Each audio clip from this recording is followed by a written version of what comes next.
लाख रुपया ऐसा कुछ बता। आओ ठटरी के बारे ले आवे, हम तो फ्री में बता देता। 30 लाख के चैलेंज में फंस गए बागेश्वर बाबा। आर या पार के इस चैलेंज में जब बागेश्वर बाबा को सामने लाया गया तो उन्होंने कुछ ऐसा किया जिसे सुनकर आपके रोंगटे खड़े हो जाएंगे। आसाराम बापू से लेकर निर्मल बाबा तक हमारे देश ने एक से बढ़कर एक साधु बाबाओं को देखा है, लेकिन इस वक्त हर जुबान पर सिर्फ एक ही नाम है और वो है बागेश्वर बाबा का, यानी कि धीरेन्द्र कृष्ण शास्त्री का। एक ऐसा 26 साल का नौजवान जो देखने में किसी फिल्मी हीरो की तरह लगता है, लेकिन उनके कारनामे और बोलने का अंदाज बड़े बड़ों को चक्का में डाल देता है। पर फिलहाल तो दोस्तों बागेश्वर बाबा खुद चक्कर खा रहे हैं और पुलिस इनके पीछे पड़ी है। तो क्या है पूरा मामला और क्यों बागेश्वर बाबा चर्चाओं का विषय बने हुए हैं, आइए जानते हैं। दोस्तों ये बात तो जगजाहिर है कि बागेश्वर बाबा जो लोगों के मन की बात जानकर उनकी समस्याओं का हल कर देते हैं और उसे पर्चे में लिख देते हैं, इसके चलते वो काफी ज्यादा ट्रेंड पर चल रहे हैं। इनकी वीडियोस हर रोज वायरल होती है और लोग इन्हें सुनना देखना पसंद करते हैं।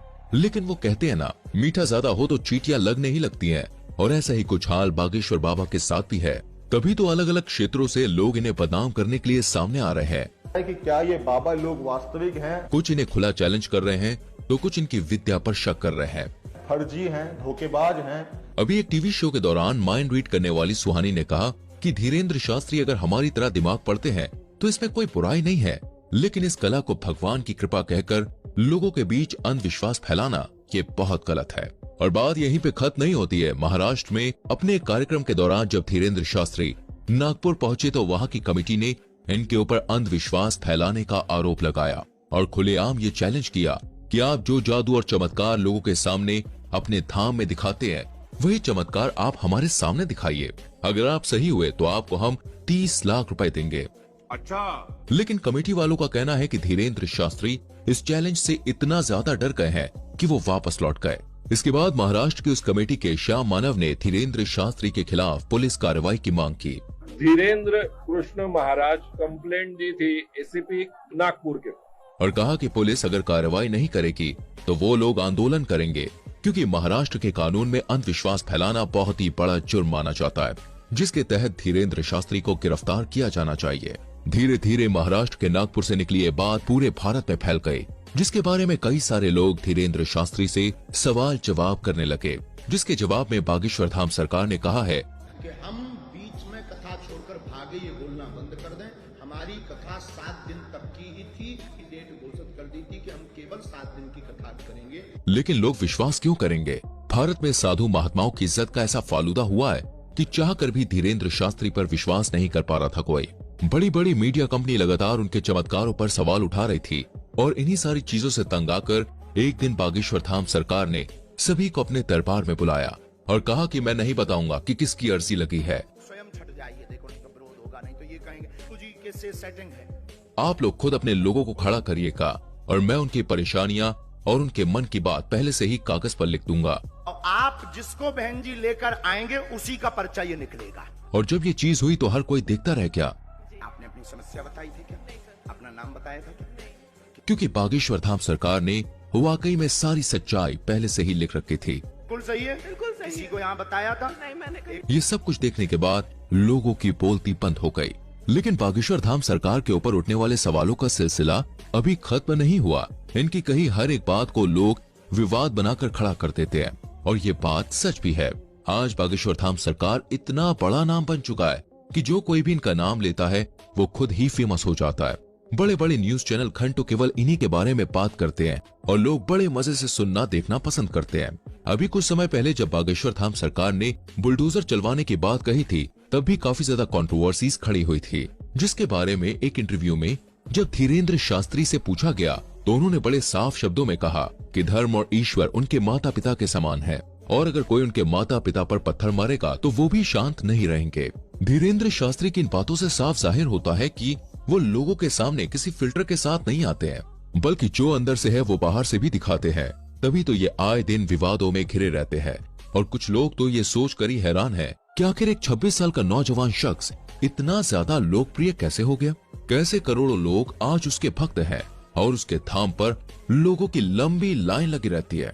तो दोस्तों इसका सीधा सा जवाब है ईश्वर की कृपा। जी हाँ, वो कहते हैं ना, ऊपर वाला अगर किसी पर मेहरबान हो जाए तो मिट्टी भी सोने में बदल जाती है।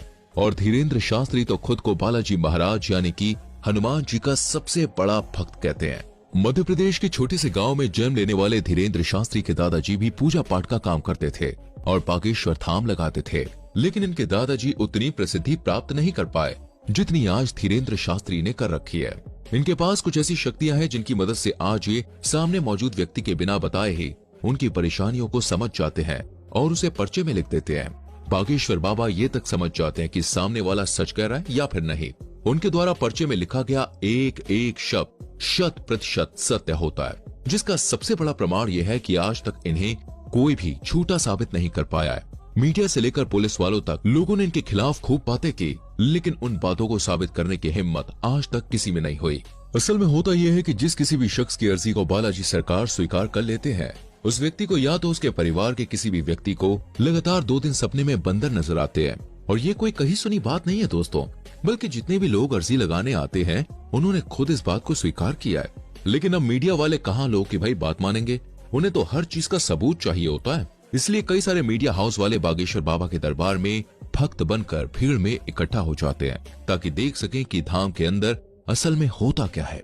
लेकिन चमत्कार देखिए, जब जब मीडिया वाले दरबार में आए तब तब बाबा उन्हें पहचान लेते हैं और उनके पोल सभी के सामने खोल कर रख देते हैं। ये सब कुछ देखने के बाद मीडिया वाले भी बाबा के सामने घुटने टेक देते हैं और चुपचाप वहां से 9-2-11 हो जाते हैं। ये चीज 1-2 नहीं बल्कि सैकड़ों बार बागेश्वर धाम सरकार के दरबार में हो चुकी है। बागेश्वर धाम एकमात्र ऐसा धाम है जिसने साइंस और टेक्नोलॉजी के भी होश उड़ाकर रख दिए हैं और लोग अभी भी सोचने पर मजबूर हैं कि आखिर ये सब कैसे हो सकता है। क्योंकि अगर धीरेन्द्र शास्त्री से पूछा जाए तो वो साफ कहते हैं कि ये सब कुछ उनके दादाजी और हनुमान जी की कृपा की बदौलत है। ईश्वर उन्हें शक्तियां देते हैं जिससे वो लोगों के मन की बात को समझ जाते हैं और उन्हें दूर कर पाते हैं। और ये सब कुछ अचानक से नहीं हुआ, बल्कि दोस्तों इन शक्तियों को प्राप्त करने के लिए धीरेन्द्र शास्त्री ने सालों तक हनुमान जी की तपस्या करी। 12 साल के उम्र से ही धीरेन्द्र शास्त्री बालाजी के ध्यान में लग गए और उनकी सेवा करने लगे, जबकि पूजा पाठ के कामों में वो बचपन से ही लगे रहते थे। आज ये उस स्तर पर पहुंच गए हैं जहां इन्हें हर लोगों के मन की बात को समझने में बिल्कुल भी समय नहीं लगता। ये जो कुछ भी कह देते हैं वो पत्थर की लकीर हो जाता है जिसका सच होना तय है, और इसका कई बार उदाहरण भी देखा जा चुका है। हालांकि अगर हम बागेश्वर धाम की बात करें तो दोस्तों इसका इतिहास बहुत पुराना है। लोगों की मान्यताओं के अनुसार बागेश्वर धाम मंदिर चंदेल कालीन युग का है। सन 1986 में ग्रामवासियों के द्वारा मंदिर का निर्माण किया गया था।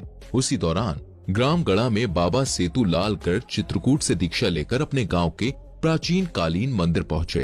पहले तो इन्होंने राम कथा करी और फिर ये झाड़ फूक का भी काम करने लगे। लोगों के अंदर मौजूद बुरी शक्तियों को अपनी एक फटकार से भगा दिया करते। लोगों का कहना है कि जो कोई भी भूत प्रेत की शिकायत लेकर उनके दरबार में जाता था वो हमेशा हमेशा के लिए ठीक हो जाता था, और इसी वजह से बागेश्वर धाम लोकप्रिय होता चला गया। और आज बागेश्वर धाम के प्रमुख कथावाचक धीरेन्द्र कृष्ण गर्ग, जो बहुत लंबे समय से झाड़ फूक और कथाएं कर रहे हैं, अब सोशल मीडिया के दौर में इनकी लोकप्रियता बहुत बढ़ रही है। तभी तो लोग इन्हें बागेश्वर महाराज के साथ साथ चमत्कारी महाराज के नाम से भी जानते हैं। वर्तमान समय में धीरेन्द्र कृष्ण सरकार मध्य प्रदेश में ही अपना दरबार लगाते हैं और लोगों की समस्याओं का समाधान करते हैं। बागेश्वर धाम महाराज ने बचपन से ही रामायण और महाभारत जैसे महाकाव्यों का अध्ययन किया था। अपने दादाजी के साथ पूजा पाठ करने के अलावा इन्होंने वृंदावन में भी काफी लंबा समय गुजारा है। साथ ही साथ उन्होंने अपनी प्रारंभिक पढ़ाई को भी पूरा किया है। इनका कथा बोलने का अंदाज काफी ज्यादा निराला है, जिसे सुनकर लोगों की आंखों से आंसू निकल आते हैं। लेकिन हर मंगलवार को लगने वाला दिव्य दरबार सबसे ज्यादा प्रसिद्ध है। बाकी आपका इनके बारे में क्या विचार है, कमेंट में हमें जरूर बताएं। इस तरह की वीडियोस लगातार देखते रहने के लिए चैनल को सब्सक्राइब करके बेल आइकॉन प्रेस करें, जिससे आने वाली वीडियोस आपसे मिस ना हो।